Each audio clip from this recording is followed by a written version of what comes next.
My name is Major Diana Burton, 35 years old, an officer in the United States Army.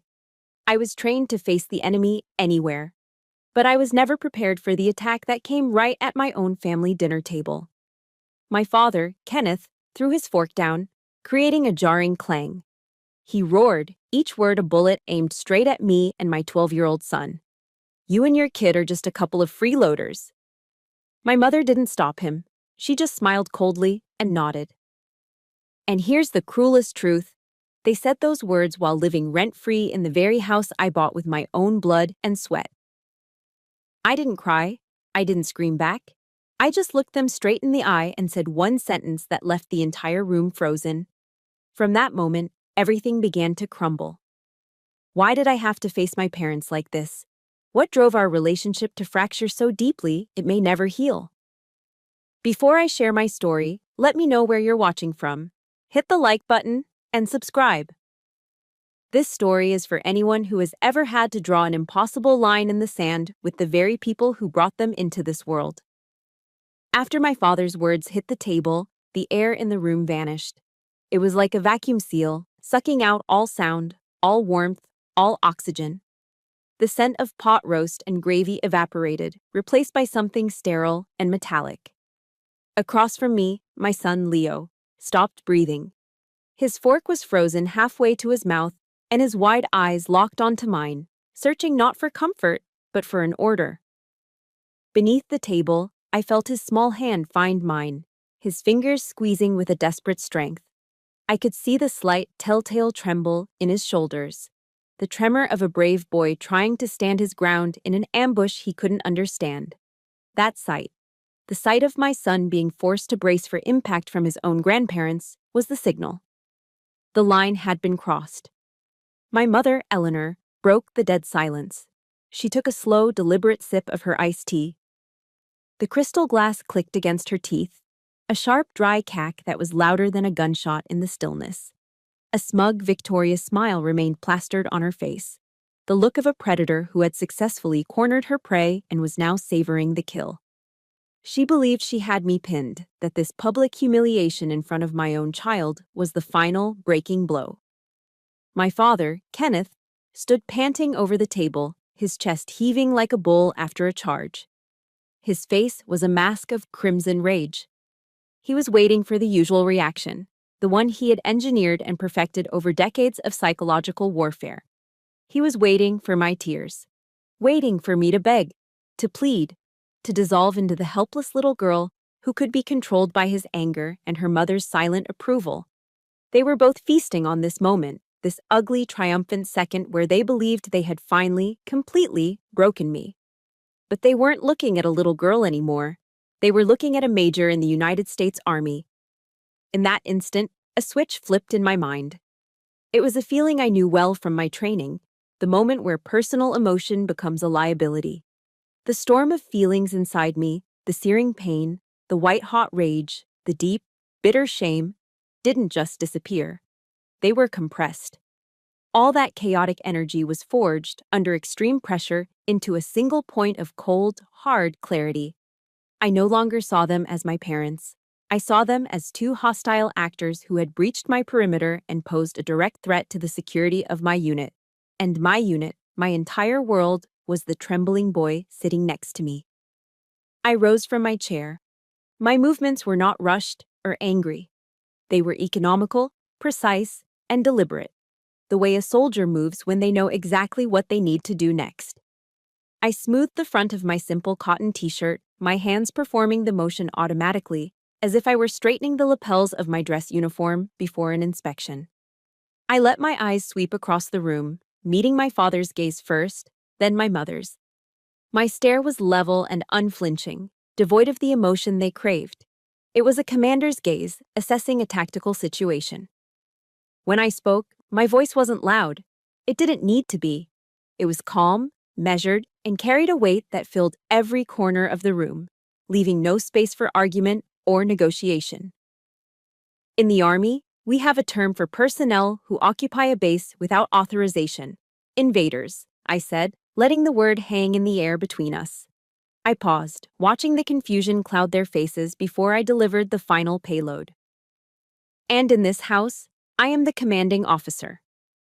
I let that sink in for a beat. 1 second, 2. Kenneth, Eleanor, I said, using their first names to formally strip them of their parental rank. You are no longer family staying as guests. As of this moment, you are tenants in breach of contract. You have 30 days to vacate the premises. The aftermath was instantaneous. The color drained from my father's face, his flushed anger replaced by a pasty, chalk-white shock.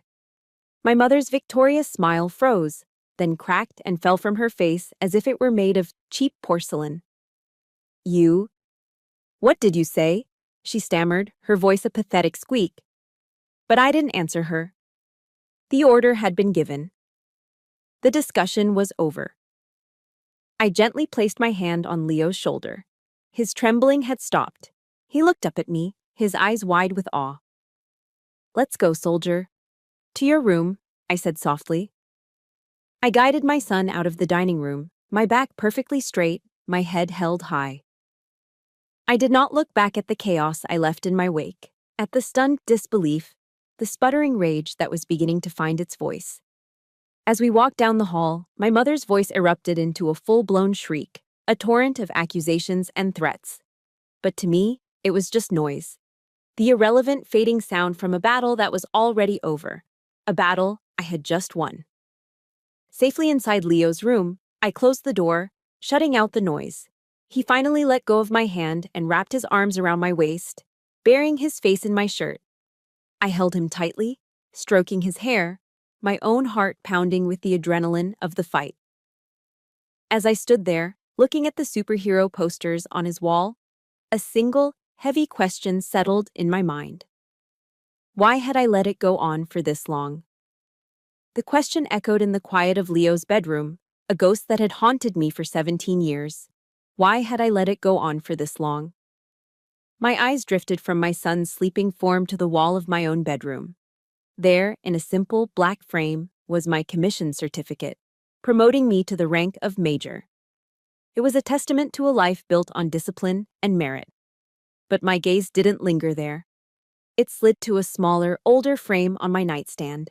It held a faded photograph of a smiling girl with a gap-toothed grin, standing next to a tall, proud man in the dress blue uniform of the United States Marine Corps, my grandfather. And looking at his kind, steady eyes, the memory of the first great betrayal came rushing back, as clear and as sharp as the day it happened.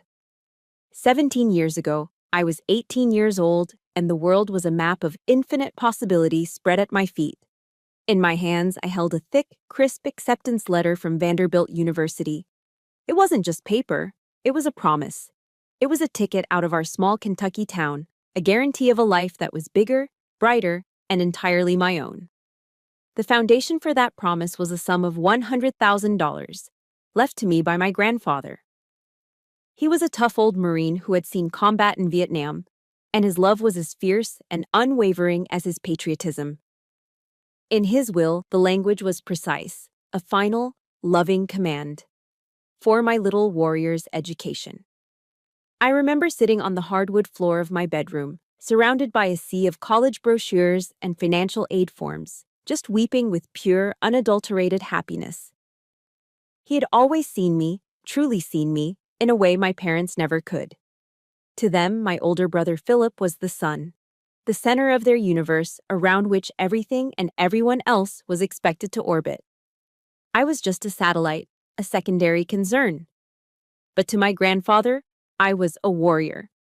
He was the one who taught me about honor, integrity, and self-worth. Never let anyone price you lower than your actual worth, Diana, he used to say, his voice a low, comforting rumble. That money wasn't just a number in a bank account. It was his faith in me, made tangible. That faith was about to be put to the test. A few weeks later, my mother's voice cut through my bedroom door. "Family meeting," she said. It wasn't a request. In our house, those words were a summons you didn't refuse. I walked into the living room to a staged scene. My father and mother were seated together on the floral sofa, a united front. Philip was sprawled in the big leather armchair, the one my grandfather used to sit in. An infuriatingly smug look on his face. There was no small talk, no gentle lead-in. My father, a man who treated family life like a business negotiation, got straight to the point. Philip has an excellent business idea, he announced, his voice flat and devoid of emotion. He needs capital to get it started. The family's going to invest $100,000 in the venture. The air froze. I could feel the blood drain from my face. But that's Grandpa's money for my college education, I whispered, the words barely audible. My mother slid to the edge of the sofa and reached for me, stroking my hair with a touch that felt like a spider's web. Her voice was syrupy sweet, a tone she reserved for manipulation. Honey, Philip is a man. He needs to build a career, she cooed. You can take out student loans. Everybody does it. Don't be so selfish. This is for the family. Selfish. The word was a slap. My dream, my grandfather's legacy, was being dismissed as selfishness. I tried to fight back. I was 18, but I wasn't stupid. I talked about the will, about my grandfather's specific instructions. I talked about my dreams of becoming an engineer, about the life I was trying to build. I pleaded with them to see how profoundly unfair it was. It was like throwing pebbles against a fortress. Every argument I made was deflected by the cold, hard walls of family duty, sacrifice, and the one that stung the most, you're a girl. My father's patience, always a finite resource, finally snapped. Enough, he barked, his voice cracking like a whip. You will sign the papers at the bank tomorrow morning. End of discussion. That night, sleep was impossible. I just lay in bed, staring at the ceiling, feeling the future I had so carefully planned being dismantled, brick by brick. The next morning, at the bank, I felt like I was floating outside my own body. I signed my name on the fund transfer document, the pen feeling alien and heavy in my hand. It felt like I was signing away my own soul. I remember the bank teller, a cheerful woman with a bright smile, congratulating us on our exciting family business venture. I just wanted to throw up. Philip's brilliant idea, the one worth sacrificing my future for, was a plan to import cheap, knockoff scooters from China. It went bankrupt in 6 months. Every single penny of my grandfather's legacy vanished along with it. But the loss of the money wasn't the worst part. The worst part was what came next. The silence. It was the way they all acted as if it had never happened. The money, my dreams, the betrayal. It was all erased from the official family history. A few months later, broke and desperate, I cautiously asked when they might be able to start paying back even a small portion, just so I could afford to enroll in community college. My father, who was reading the newspaper, slammed it down on the kitchen table. Are you obsessed with money? He roared, his face turning red. It failed. It's over. Don't you ever bring it up again? My mother tried to smooth things over with her own brand of toxic balm. Money tears families apart, honey, she said, patting my arm. Let's just forget all about it. And just like that, they gave their final order. They hadn't just stolen my money, they had stolen my future. And then, they commanded me to forget the crime had ever taken place. That was the first blood debt. And it was a debt that would never, ever be repaid. After my future was liquidated and the crime erased from my family's history, I was left adrift in a sea of silent resentment. For weeks, I walked around in a fog of helplessness, the ghost of my grandfather's disappointment weighing on me. The final desperate question of, what now, hung in the air, unanswered. Then one day, walking through downtown Louisville, a poster in a window caught my eye. It was simple, direct, and powerful. A picture of a determined-looking soldier and 3 words, be all you can be. That night, a decision formed in the wreckage of my old dreams. It was time to stop being a victim. It was time to build something no one could ever take from me again. The next day, when I pushed open the glass door to the United States Army recruitment office, I was nothing. A zero. I had no money, no plan, and nothing to my name but a quiet, simmering rage and the clothes on my back. I was just another lost kid looking for a way out. The man behind the desk, a recruiting sergeant named Reyes, was a sturdy, solid-looking black man with kind eyes but a no-nonsense demeanor. He looked me up and down, taking in my worn jeans and the desperate energy I was probably radiating.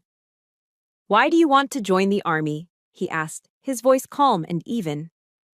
I had a whole lifetime of answers I could have given him. I could have told him about the stolen inheritance, the shattered dream of Vanderbilt, the profound betrayal that had hollowed me out. But I didn't. I met his gaze and gave him the only truth that mattered now. "I want to serve," I said, my voice steadier than I felt. "And I want to build a life that no one can ever take away from me." Sergeant Reyes held my gaze for a long moment, then nodded slowly. A small, knowing smile touched the corner of his lips. "Welcome to the army, kid," he said. And for the first time in months, I felt like someone had actually seen me, not for what I had or what they could get from me, but for what I could become. If the recruitment office was a doorway, then basic training at Fort Jackson, South Carolina, was a full-blown trial by fire. It was 9 weeks of relentless, soul-crushing, beautiful misery. They stripped me of everything that made me an individual. My name became private, my hair was cut short, my civilian clothes were packed away, and my fragile ego was systematically dismantled by the constant, screaming attention of the drill sergeants. We marched for miles under the blistering South Carolina sun until our feet were a mass of blisters. We crawled through thick, foul-smelling mud with barbed wire just inches above our heads. We learned to assemble, fire, and clean a rifle until it felt like an extension of our own bodies.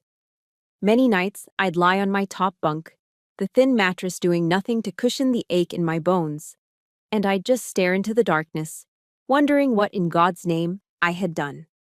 The physical pain was immense, but the mental exhaustion was worse. I was more alone than I had ever been in my life. One night, about 3 weeks in, I hit a wall.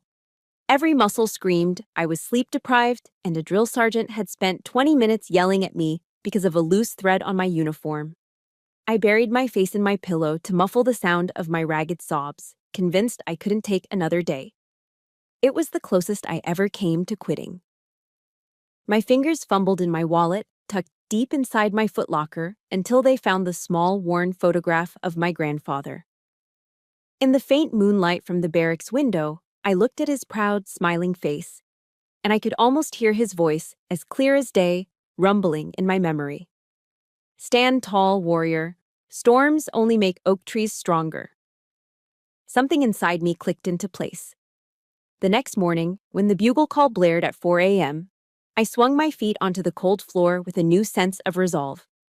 This hardship, this discipline, it wasn't breaking me, it was forging me.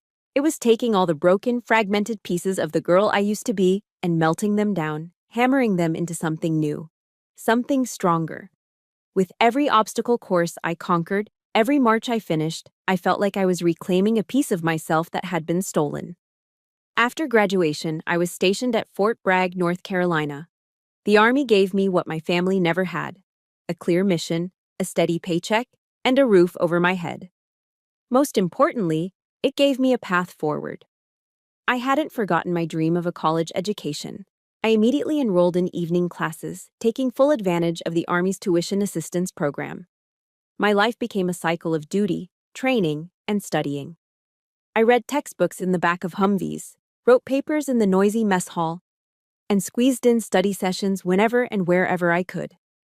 For the first time in my life, I was part of a real team. My squad was a motley crew of kids from every corner of the country: a farm boy from Iowa, a wisecracking kid from the Bronx, a quiet girl from California. They didn't care who my family was or where I came from.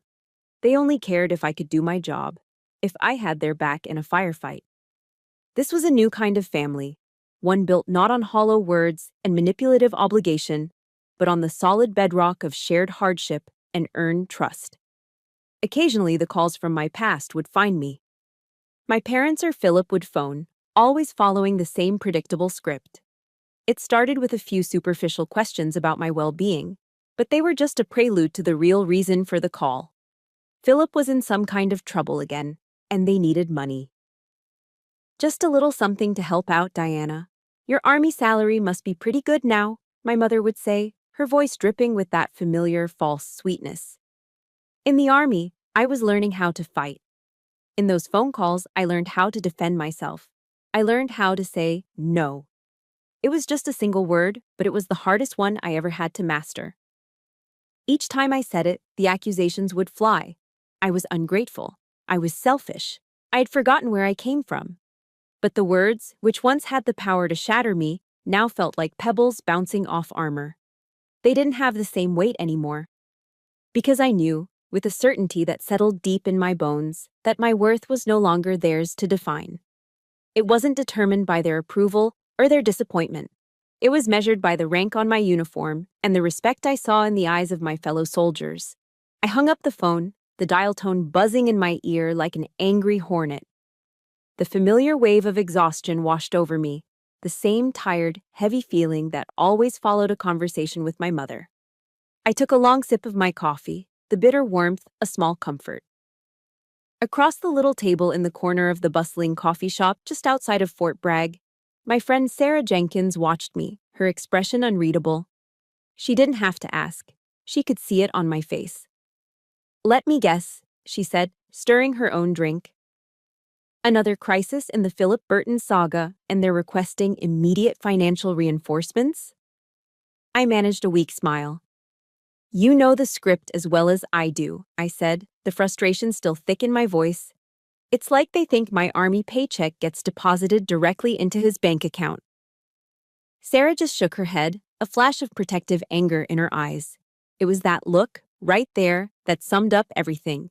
It was a look I'd never once received from my own family. It was the look of a true ally. I first met Sergeant Sarah Jenkins during an advanced logistics course at Fort Lee, Virginia.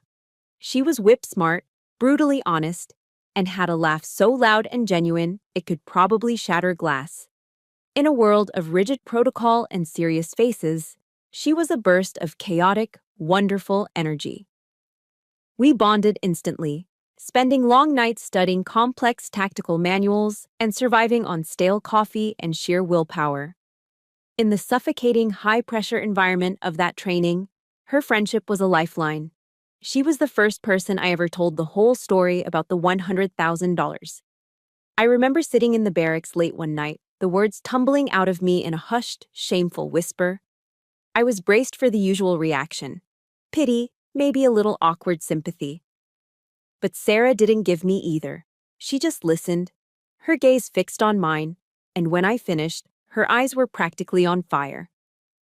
"The bastards," she said, her voice low and fierce. "Diana, they didn't steal your money.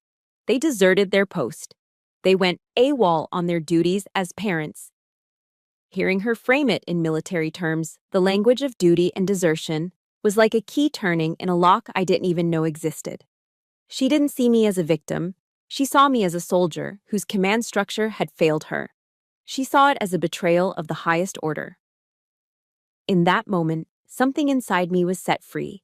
Sarah didn't just become a friend. She became my family. A few years later, when I found out I was pregnant with Leo, I was terrified. The father, another soldier I'd been seeing, couldn't handle the news and disappeared from my life, re-enlisting for a post in Germany. I was alone, facing the prospect of being a single mother in the demanding world of the military. But Sarah was there. She drove me to my prenatal appointments when morning sickness made me too dizzy to see straight. She was the one who helped me awkwardly assemble Leo's crib, patiently deciphering the cryptic instructions. And when Leo was born, she was the first person, after me, to hold him. My own family in Louisville never once visited. They sent a generic congratulations card, signed by all three of them. But Sarah? She became Aunt Sarah, the one who showed up for every t-ball game and school play, her cheer the loudest in the crowd. She gave me and my son the one thing my blood relatives never could. She showed up. The year I was promoted to first lieutenant was a quiet milestone. I didn't even think to call my parents. What would I have said? They wouldn't have understood the significance, the long hours and hard work it represented. Instead, I went out with Sarah and a few guys from my platoon to a small, loud, sticky-floored bar in Fayetteville. We ordered a round of cheap beer, and Sarah raised her bottle. "To Lieutenant Burton," she yelled over the music. The guys all cheered and clinked their bottles against mine. In that noisy, unremarkable bar, surrounded by the people who had my back, I felt it for the first time. The warmth of a real family. After years of living frugally, saving every spare dollar, I finally did something I once thought was impossible. I bought my first house. It was a small, modest 3-bedroom place in a quiet neighborhood not far from the base, with a little backyard perfect for a kid to run around in. The day I closed the deal and the realtor handed me the keys, I walked into the empty living room, the smell of fresh paint in the air, and I just cried. These walls weren't just drywall and wood studs. They were a symbol of my independence. This was my fortress, built not with an inheritance, but with my own sweat and sacrifice. This was a place no one could ever kick me out of. Sarah and the guys came over that weekend to help me move, and we all sat on the floor, eating pizza out of greasy cardboard boxes and laughing until our sides hurt. That night, feeling a foolish flicker of hope, I called my mother to share the good news. Her reaction was lukewarm at best. "Oh, that's nice, dear," she said, her voice distant and disinterested. Then, without missing a beat, she added, "Just be sure to keep the spare room free. You never know when Philip might need a place to stay for a while." As my career progressed and my finances became more stable, the calls for money became more frequent and more demanding. It was Sarah, who had since left the army and become a brilliant financial advisor, who finally gave me the strategy I needed. We were sitting in my new living room, and she laid it out for me in terms I could understand. "Diana, you have to think of your finances as a defensive perimeter," she said, her tone serious. "Your core unit is you and Leo. Every dollar you send them is a breach in that perimeter. It weakens your defenses and jeopardizes the security of your unit." She helped me set up a rock-solid financial plan, complete with firm, non-negotiable boundaries. She gave me the clarity I desperately needed. If you've ever had a friend who became the family you needed, do me a favor and hit that like button to honor them. And in the comments, just type, "chosen family," if you know exactly what that feels like. Her final piece of advice that day has stayed with me ever since. "Your loyalty belongs to the people in the foxhole with you," she said, looking me straight in the eye. "Not to the ones shooting you in the back." The life I had built was orderly and predictable, governed by the disciplined rhythm of military life. For a time, there was peace. But I had forgotten a fundamental rule of warfare. A determined enemy will always look for a new way to breach your defenses. The attack came when I was half a world away, serving a 6-month deployment in Germany. It was just after midnight, and I was fast asleep in my Spartan room on the base. The sudden, shrill ring of my personal cell phone jolted me awake. My heart instantly seized in my chest. It was my mother. She never called at this hour, not with the 6-hour time difference, unless it was the kind of emergency that every soldier stationed overseas dreads. I fumbled for the phone, my mind already racing through a dozen worst-case scenarios. "Mom, what is it? What's wrong?" "Diana," she sobbed, her voice a mess of panic and ragged breaths. "It's your father. He had a heart attack. The doctors say—" "Oh God, Diana, they say it's very bad." In that single terrifying moment, every wall I had so carefully constructed around my heart came crashing down. The years of resentment, the carefully maintained distance, the hard-won emotional armor, it all dissolved. He was still my father. A wave of guilt and fear washed over me. "I'm coming home," I said immediately, my mind already calculating the logistics of getting emergency leave from my commanding officer. "I'll get the first flight I can." "No!" she cut me off. And just like that, her voice shifted. The panicked, trembling sobs vanished, replaced by a chilling, sudden clarity. "No, don't come home. We don't need you here. We need money." The change in her tone was so abrupt, it was like being doused with a bucket of ice water. It stopped my heart cold. The performance was over, and the real reason for the call was revealed. She started talking, the words spilling out in a frantic, desperate rush. The story wasn't about a heart attack. It was about money. It was always about money. My father, in his infinite wisdom, had used their house in Louisville as collateral to fund yet another one of Philip's brilliant, can't-miss business ventures. And, like every venture before it, it had failed spectacularly.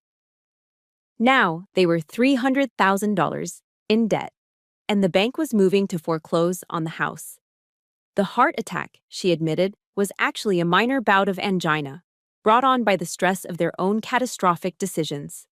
The entire midnight call, the frantic tears, the story of my father on death's door. It was all a calculated, theatrical lie, designed to short-circuit my defenses and trigger an immediate, emotional response.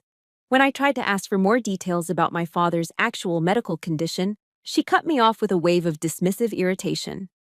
"You're a soldier, not a doctor. What would you know?" she snapped. "Your job is to worry about the money." There it was.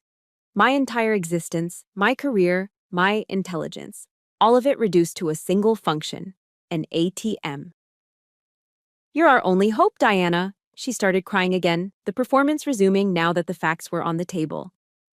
"You can't let your father and me be thrown out on the street at our age. After everything we've done for you, it's your duty to help us."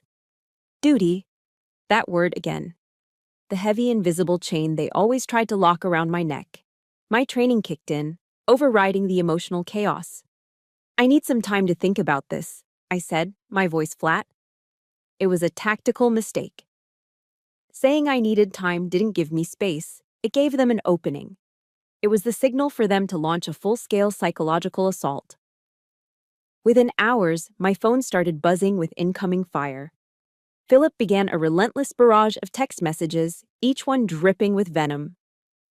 I was a heartless daughter, a traitor. I was letting Dad die because of my selfishness. Then came the email from my father himself. The man who was supposedly on his deathbed had apparently found the strength to type out a 2,000-word manifesto. It contained not a single word of affection or a question about my own life. It was a long, rambling, self-pitying analysis of how this entire financial disaster was, in fact, my fault. If only I had been a more supportive daughter and invested in Philip's genius from the start, none of this would have happened. They were coordinating their attack, hitting me from all sides in a classic pincer movement. My brother with the emotional artillery, my father with the gaslighting, and my mother with the tearful pleas. They weren't asking for help. They were issuing a demand for my unconditional surrender. And it was working. Thousands of miles away, isolated in my room, I felt myself starting to break. The weight of being their only hope was crushing, a burden designed to be unbearable. My resolve began to crumble under the relentless assault. My hand was shaking as I dialed Sarah's number. "What do?" I asked, my voice cracking. The carefully controlled officer disappearing, replaced by a lost and overwhelmed daughter. Sarah was quiet on the other end for a long moment. When she finally spoke, her voice was as steady and as solid as steel. "Major," she said, and the use of my rank was deliberate, a reminder of who I was. "This is an ambush. They are using faulty intelligence and emotional warfare to lure you into a trap. You cannot fight this battle from a distance. You have to go back. You have to confront them on your territory, under your terms, and gather your own, actual intelligence." Her words were like a splash of cold water to the face, snapping me out of the emotional fog.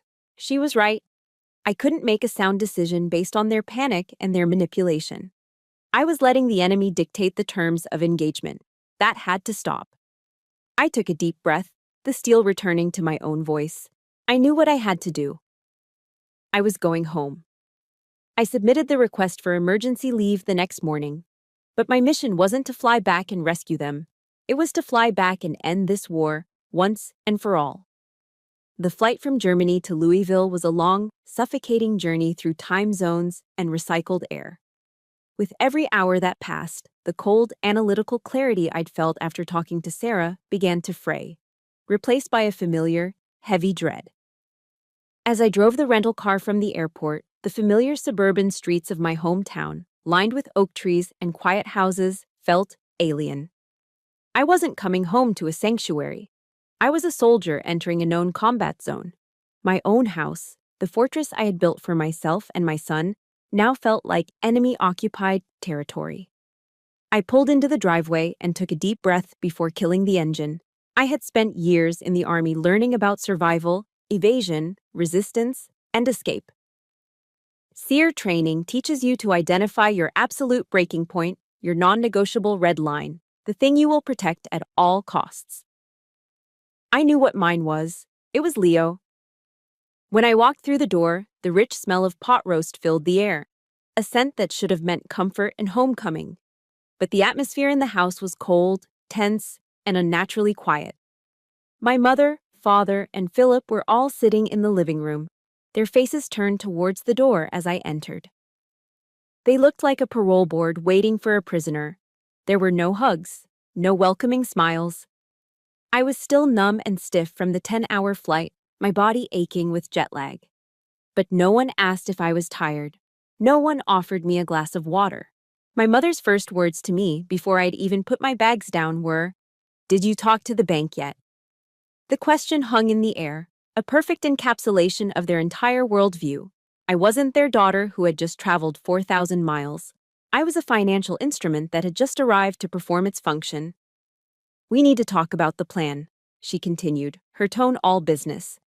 "I've drafted a list of the required payments and a potential schedule." She had a battle plan for my money, and I was expected to execute it without question. Dinner was not a family reunion. It was an interrogation. The pot roast sat heavy in my stomach as they launched a coordinated attack, each of them taking turns hammering at my defenses. My father lectured me about family honor and the shame of losing their home, a home he hadn't made a payment on in years. My mother talked about a child's responsibility, her voice laced with the tearful guilt she had perfected into an art form. Philip, my golden boy brother, just whined. He rambled on about missed opportunities and blamed the state of the economy for his own incompetence, all while shoveling food into his mouth. They never once asked about my life in Germany. They didn't ask about my work, my soldiers, or how Leo was handling me being deployed. When I finally found a gap in their wall of demands, I tried to steer the conversation back to reality. "I have my own responsibilities," I said, keeping my voice as steady as I could. "I have to provide for Leo's future. His college fund is my priority." My father scoffed, waving his hand in a dismissive gesture. "What's to provide for? He's a boy, he'll manage on his own eventually," he said with a cruel, casual logic. "The family needs you now." The unspoken words hung in the air. Your son's future is less important than your brother's failures. The injustice of it was breathtaking. I took a deep, steadying breath, preparing to draw the line. "I will not," I said, each word chosen with deliberate care, "be using the money I have saved for Leo's education to pay off Philip's debts." It was a clear, unambiguous declaration. And it was the detonator. "You selfish bitch!" Philip spat, his face contorting with rage. My mother, right on cue, burst into theatrical sobs, burying her face in her hands. It was a familiar performance designed to paint me as the cruel aggressor. And then came the final escalation. My father, Kenneth, shot to his feet. His face was a terrifying shade of crimson, a vein pulsing in his temple. He slammed his fork down on the table, the sharp clang making me flinch. "You and your kid are just a couple of freeloaders," he roared, the voice of a man whose authority had been challenged and found wanting. He leaned over the table, his eyes bulging. "Living in my house, eating my food, and you refuse to help the family that raised you." The sheer, staggering audacity of the lie almost knocked the wind out of me. His house, his food. I owned this house, every single stud, every shingle on the roof. I paid the mortgage, I paid the property taxes. I'd even stopped at the Kroger on my way from the airport to buy the ingredients for this very meal. And that was it. That was the red line. He hadn't just insulted me. He hadn't just lied. He had aimed his poison directly at my son. The part of me that had spent 17 years silently absorbing their toxicity, the part that had learned to endure and retreat, simply died. It was replaced by the major. 17 years of suppressed rage did not come out as a scream. It came out as ice. I stood up slowly, my movements calm and controlled. I faced him, my eyes locked on his. The words that I had buried for nearly 2 decades finally came out, not in a shout, but in a cold, clear, and final declaration. In the Army, we have a term for personnel who occupy a base without authorization. Invaders, I said, my voice steady and quiet, cutting through the drama in the room. And in this house, I am the commanding officer. I paused, letting the words land with the full weight of their meaning. Kenneth, Eleanor, I continued, formally dismissing them as my parents. You are no longer family staying as guests. As of this moment, you are tenants in breach of contract. You have 30 days to vacate the premises. That was the moment the war truly began. If you have ever felt that incredible, terrifying release of finally standing up for yourself, hit the like button right now. And in the comments below, I want you to write just one word: boundary. Because that's a word we all need to learn how to use. The silence that followed my declaration at the dinner table was heavier than any of the shouting that had come before it. It was the stunned, ringing silence of a battlefield after a bomb has gone off. I didn't stay to watch the fallout. I simply took Leo upstairs, tucked him into bed, and closed the door on the life I used to have. Sleep didn't come. Instead, I spent the night staring at the ceiling, my mind calm and clear for the first time in years. The emotional storm had passed, leaving behind the cold, hard certainty of a mission objective. I was no longer a victim. I was a commander. The next morning, while the sun was just beginning to stream through the window, I initiated my counteroffensive. My first call was to my ally, my second-in-command, Sarah. They've declared war, I said, my voice low and steady as I paced the spare bedroom. And they've just opened a new front. What happened? Sarah asked, her voice instantly alert. I explained the scene at dinner, the ultimatum I had given them. Then I told her about the newest development. Mom has gone public. She posted a tearful video on TikTok and Facebook. She's telling everyone her heartless major daughter is throwing her and her sick, elderly husband out on the street. It's already getting hundreds of views in the local community. Sarah didn't gasp or offer sympathy. She reacted like the NCO she was. Okay, Major, information warfare. We've been trained for this, she said, her voice sharp and strategic. Rule number 1. You do not engage the enemy on their turf. Do not reply. Do not comment. Do not post a response. You let them scream into the void while we move on the real objective. What is the mission? That single question focused everything. We turned the phone call into a war council. I was the commanding officer, and Sarah was my strategic advisor. I laid out the primary objective: neutralize their main weapon, the leverage they have over my house, and regain total, uncontested control of the situation. Sarah, in her role as a financial advisor, immediately started pulling up data on her end. Okay, she said after a few moments of typing. Let's assess the battlefield. I could hear her clicking away, analyzing the financial intelligence. There was a long pause on her end of the line, and then she spoke again, a new excitement in her voice. Wait a minute, she said slowly. I have an idea. It's a little crazy, but it might just work. She explained that the $300,000 debt my parents were in wasn't on my house, as I had assumed. It was a second mortgage they had taken out on their own old house in Louisville, the one they had owned for 30 years. The house was on the verge of being foreclosed on by the bank. My mother's plan was to emotionally blackmail me into giving them the money to pay off their own catastrophic mistake. So instead of giving them the money to bail them out, Sarah said, the idea taking shape, why don't you go on the offensive? You're a veteran. You have access to a VA loan with incredible terms. Why don't we just buy the house out from under them? We can approach the bank directly and offer to buy the distressed property before it even goes to auction. The idea hit me like a lightning strike. It was brilliant. It was audacious. It wasn't defense. It was a preemptive strike. It would completely disarm them, removing their only real piece of leverage, their impending homelessness, and transferring all power and control directly into my hands. Do it, I said without a second's hesitation. From that moment on, I moved with absolute purpose. I was no longer operating from a place of pain or anger. I was executing a mission. I immediately contacted a real estate attorney in Louisville that Sarah recommended, a sharp, no-nonsense woman who specialized in foreclosures. I spent the next hour on the phone with USAA, my military-affiliated bank, and started the pre-approval process for a VA loan. Every step was calculated and precise. While my family was busy performing for their audience on social media, convinced I was cornered and on the verge of surrender, I was silently moving my pieces into position on the board. I created a new folder on my laptop labeled Evidence. I saved screenshots of Philip's abusive text messages. I saved the gaslighting email from my father. I used a screen recorder to capture a perfect, high-quality copy of my mother's tearful TikTok video and the dozens of comments from strangers calling me a monster. I was building a case, documenting every threat and every manipulation. The feeling was strange. The fear and hurt that had plagued me for years were gone, replaced by an intense, diamond-hard focus. The plan moved faster than I could have hoped. My attorney confirmed that Sarah's idea was not only possible, but strategically sound. The bank, she explained, was desperate to get the bad loan off its books and was more than willing to negotiate a quick sale to a pre-approved buyer. It was a clean, simple solution for them.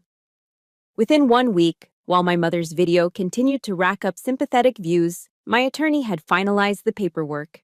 I signed the documents electronically from my own living room. And just like that, I became the legal owner of my parents' house, the very home they were using as a bargaining chip against me. But I wasn't done. The final phase of the operation was to establish the new rules of engagement. I had my attorney draft a formal, legally binding letter. This was not an emotional plea. It was a tactical document. It clearly stated that I was the new owner of the property and that I was offering them 2 options. Option 1, they could remain in the house as tenants, provided they signed a formal lease agreement and began making monthly payments to me to pay back the $300,000 debt. Option 2, they could vacate the property within 30 days, as per state law.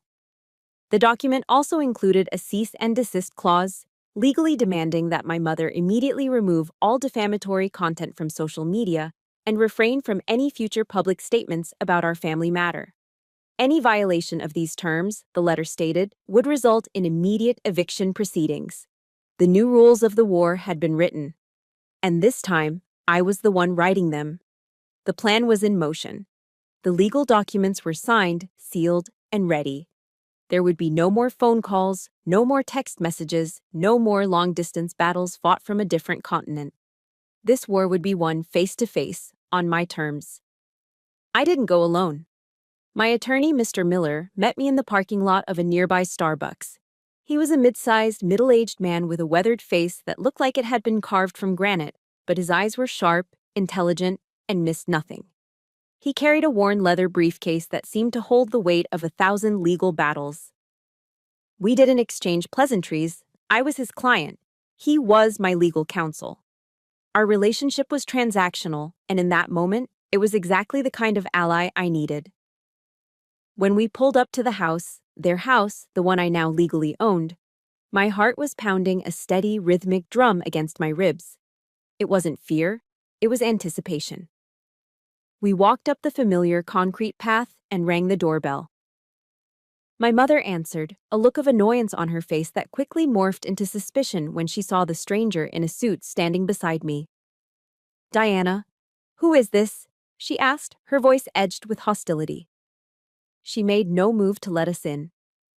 "This is my attorney, Mr. Miller," I said, my voice calm and level. I didn't wait for an invitation. I stepped past her, through the doorway and into the living room.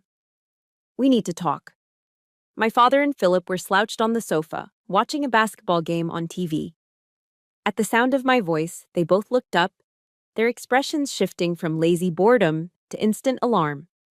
My father muted the television with the remote, and a heavy, oppressive silence immediately fell over the room. The air grew thick, charged with unspoken questions and years of resentment. They knew this was not a social call. This was an official visit. "What's this all about?" my father demanded, trying to project an authority he no longer had. We all sat down, my parents and Philip on one side, me and Mr. Miller on the other. It felt less like a family gathering and more like a treaty negotiation between 2 warring nations.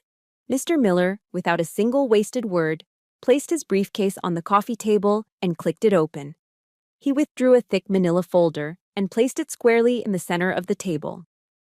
"Mr. and Mrs. Burton," he began, his voice a flat, dispassionate monotone. "We are here today to discuss the status of this property." My father let out a short, contemptuous laugh. "There's nothing to discuss," he said, waving a dismissive hand. "My daughter is going to take care of everything. She always does." Mr. Miller looked at my father, his face completely devoid of emotion. "Actually, sir," he said, his voice unchanging, "she already has." As of 8 o'clock this morning, Major Burton, through a legal and binding transaction with the bank, became the sole and undisputed owner of this property. The silence that followed was absolute. It was so profound you could hear the faint ticking of the old grandfather clock in the hallway, each second landing like a hammer blow. My mother's face went slack with shock, her mouth opening and closing silently like a fish. You're lying," she finally stammered, pointing a trembling finger at me. Philip, ever the smug antagonist, let out a derisive snort. "Right," he scoffed, leaning back on the sofa with a look of supreme confidence. "And how would you ever pull that off? You think you're someone who can do that?" I didn't say a word. I didn't have to. My inspiration for this moment was General Patton. Never tell people how to do things. Tell them what to do, and they will surprise you with their ingenuity. I had given my team, Sarah and Mr. Miller, their mission, and they had delivered me a victory. Mr. Miller simply reached into the folder and slid a single, notarized document across the smooth surface of the coffee table. It was a certified copy of the new title deed to the house, with my name printed in bold, official lettering at the bottom. Philip, with all the arrogance of a man who had never faced a real consequence in his life, snatched the paper. I watched his face as he read it. It was a slow, beautiful, and devastating transformation. The smug smirk faltered first, replaced by a flicker of confusion. The confusion then melted into stark disbelief, and finally, the disbelief collapsed into pure, wide-eyed panic. He dropped the paper as if it were burning hot, his face turning a sickly shade of pale. "No way!" he breathed. "It can't be!" My father ripped the deed from the table, his eyes darting across the legal text, searching for a loophole, a mistake, anything to deny the reality staring him in the face. But there was none. It was all there in black and white. Checkmate. Mr. Miller pressed his advantage, his voice cutting through their stunned silence. "As such," he continued, his tone as unforgiving as a judge's gavel, "Major Burton is presenting you with two options. Option 1, you can sign this lease agreement and remain in the house as her tenants, at which point you will begin making monthly payments toward the $300,000 debt you now owe her." He slid a second document, a thick, standard rental agreement, across the table. Option 2, you can vacate the premises within 30 days, as is your right under state law. If you fail to do so, we will begin formal eviction proceedings. The finality of it all finally seemed to register. The fight drained out of them, replaced by a pathetic, desperate fear. My mother looked at me, her eyes, for the first time in my life, stripped of all their usual contempt and scorn. In their place was the raw, terrified pleading of a defeated enemy. "Diana," she whimpered, her voice cracking. "Diana, please. You can't do this to us. We're your family." But I couldn't hear her anymore. The words were just noise. I had retaken my stronghold. The battle was over. I stood up, my movements feeling light and unburdened. "Mr. Miller," I said, looking at my attorney, "I believe my work here is done. I'll leave the rest to you." I turned my back on the wreckage in the living room and walked out the front door into the bright afternoon sun. And for the first time in my entire life, I felt the indescribable, intoxicating, and absolute sensation of being truly and completely free. The feeling of freedom as I walked out of that house was so pure, so absolute, it was dizzying. But I didn't drive away. I couldn't. I pulled my rental car over at the end of the street, killed the engine, and just sat there in the quiet hum of the afternoon. In my rearview mirror, I could see the house I had just reclaimed, the house where I had once been a daughter and was now a landlord. The lights inside flickered on and off in different rooms, erratic signals of the chaos and confusion I'd left in my wake. I expected to feel triumphant, a surge of righteous victory. But I didn't. What I felt instead was a vast, hollow emptiness. It was the profound, deafening silence that settles over a battlefield after the fighting is done. I had won, yes, but the price of victory was the conscious, deliberate act of destroying the final bridge that connected me to my own past. My phone, sitting in the cup holder, began to buzz incessantly. A relentless series of calls and texts. My mother, my father, Philip. I silenced it without looking. There was nothing left to say. I turned on the car stereo, and the smooth, mournful sound of a Wynton Marsalis trumpet solo filled the car. It was a small pocket of order in the midst of my emotional chaos. As I sat there, another call came through from a number I didn't recognize. An aunt, my mother's cousin from out of state. I hesitated, then answered, bracing for another wave of guilt. "Diana?" she asked, her voice gentle. "It's your Aunt Carol. Your mother called me. I know I only heard one side of the story, dear." She paused. "But I just wanted to call and say that I know you were always a good kid. And whatever is happening, I just hope you find some peace." Tears I didn't even know were there welled in my eyes. That simple, quiet validation from someone on the periphery of my life was something my own parents had never been able to give me. It was a small, unexpected act of grace in the middle of a war. I thought of Abraham Lincoln's famous letter to Mrs. Bixby, mourning the loss of her sons in the Civil War. I realized, sitting there in my car, that I had just fought my own civil war. I had lost my family. And now, the long, quiet work of healing the wound had to begin. Just as Mr. Miller had predicted, they did not sign the lease agreement. Instead, they launched one final, desperate campaign of manipulation. My mother left a long, rambling voicemail, her voice thick with performative sobs. She claimed she didn't know what she'd done wrong and pleaded with me to remember the bonds of blood. It was a masterpiece of manufactured victimhood. Philip sent a text that, for the first time in his life, actually contained the words, "I'm sorry."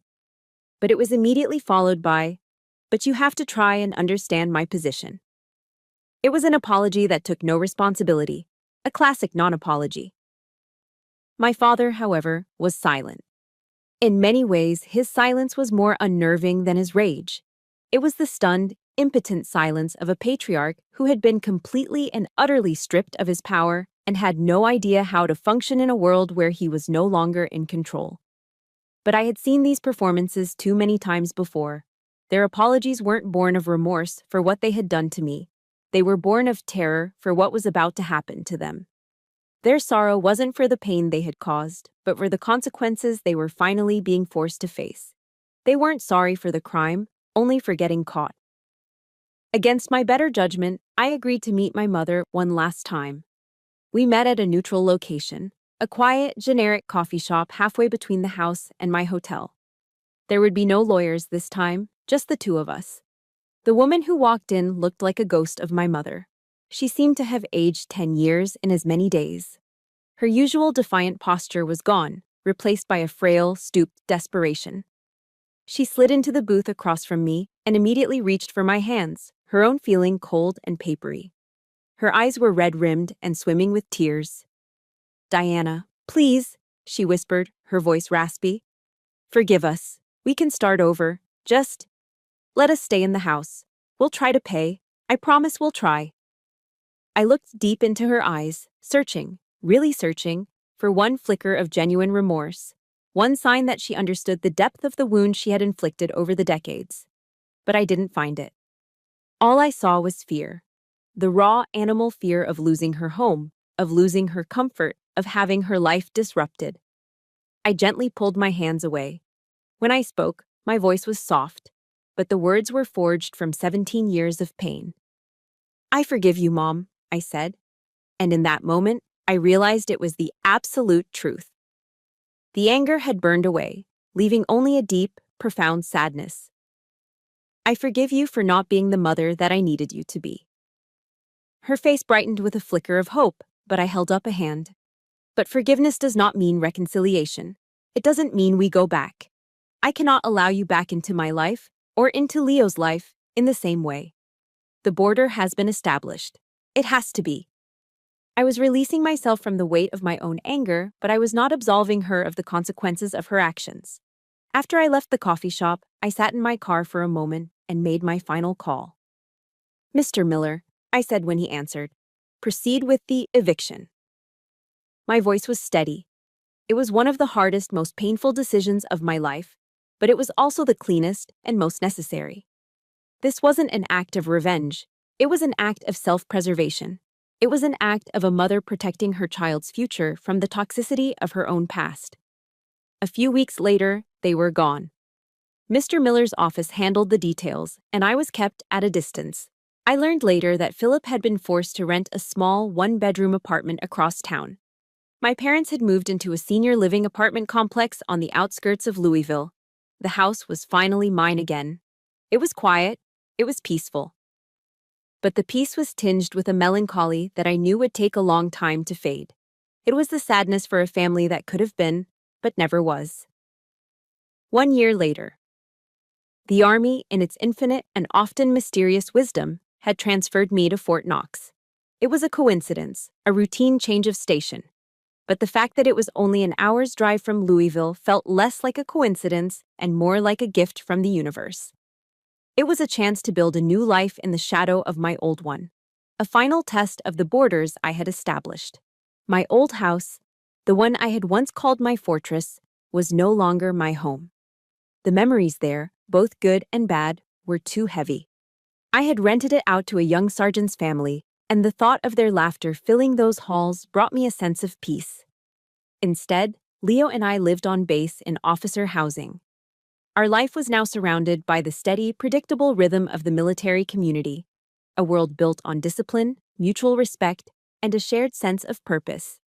Every morning, I'd go for a run just as the sun was rising, my feet pounding the pavement past the perfectly manicured lawns and the historic brick buildings of Fort Knox. I'd feel the solid, steady ground beneath me, and I would know, with a certainty that went bone deep, that I was exactly where I was supposed to be. I was no longer a satellite orbiting a dysfunctional sun. I was my own center of gravity. As the great Maya Angelou once said, "I can be changed by what happens to me, but I refuse to be reduced by it." I had not been reduced by my past. I had been redefined by it. The house in Louisville, the one my parents had lived in, the one that had been the epicenter of so much pain and manipulation, I didn't sell it. For a long time, I didn't know what to do with it. Selling it felt like trying to profit from my own pain, and I couldn't bring myself to do it. The memory of my father's words, "my house," still echoed in the back of my mind. It was a place tainted by selfishness. The only way to cleanse it was to consecrate it with an act of service. After having the entire house repaired and repainted, I partnered with a local nonprofit that worked with veterans. Together, we created something I called the Warrior Project. The house that was once a symbol of my family's greed became a sanctuary. We offered it, free of charge, as a temporary safe harbor for military families who were facing a sudden crisis, a medical emergency, a sudden job loss, a gap in housing. The symbol of their selfishness was transformed into a beacon of hope. Sometimes when I have to drive into Louisville for an appointment, I'll take a small detour and drive past it. I'll see bicycles scattered on the front lawn or hear the faint sound of children laughing in the backyard, and I'll smile. My pain had been converted into someone else's peace. My wound had become someone else's shelter. It was the best kind of victory. I did not sever all ties with my parents. That, I decided, was not an act of honor. I send them a small, modest stipend every month, enough to cover their basic necessities. I do it not out of love, because that well has long run dry, but out of a sense of duty. An officer does not abandon their people, even the ones who have long since been removed from the unit. It's a clean, transactional arrangement. There are no phone calls. There are no visits.